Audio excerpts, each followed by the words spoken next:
నిదానమే ప్రధానం. నిదానమే ప్రధానం అని ఊరికే అనలేదు. ఈ కథ వింటే మీకే అర్థమవుతుంది.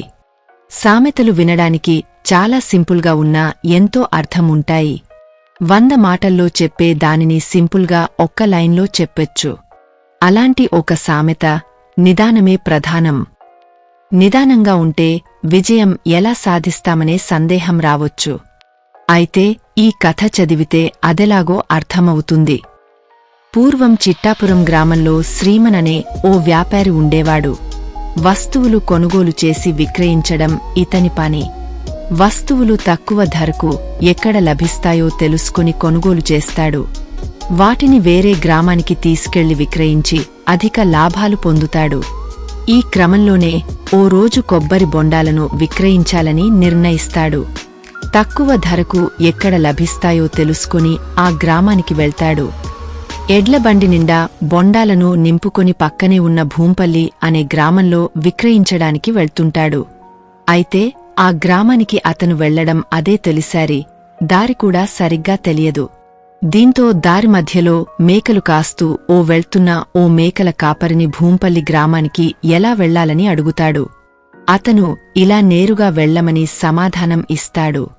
ఎంత సమయం పడుతుందని అడిగితే, నెమ్మదిగా వెళ్తే గంట, వేగంగా వెళ్తే 2 గంటలు, నిదానమే ప్రధానం అని బదులిస్తాడా కాపరి.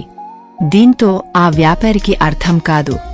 ఇదేంటి నెమ్మదిగా వెళ్తే త్వరగా వెళ్ళొచ్చని, వేగంగా వెళ్తే ఆలస్యమవుతుందని అంటున్నాడు. వీడెవడో తింగరోడు ఉన్నాడని మనసులోనే అనుకుంటూ ముందుకు సాగుతాడు. త్వరగా గ్రామానికి చేరుకోవాలని ఎడ్లబండి వేగాన్ని పెంచుతాడు. అయితే ఆ గ్రామానికి వెళ్తున్న మార్గంలో రోడ్డుపై పెద్ద గుంత ఉంటుంది. వేగంగా వెళ్లడంతో శ్రీమన్ ఆ గుంతను గమనించకుండా వెళ్ళిపోతాడు. గుంతలో నుంచి వేగంగా వెళ్లడంతో ఎడ్లబండి ఒక్కసారిగా ఎగురుతుంది.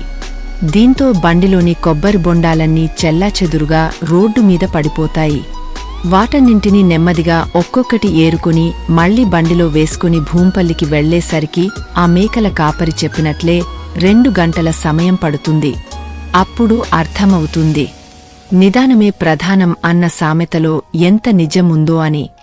నీతి: మనలో కూడా చాలామంది జీవితంలో త్వరగా సక్సెస్ కావాలని అడ్డదారిలో వేగంగా వెళ్లడానికి ప్రయత్నించి బొక్క బోర్లా పడతారు.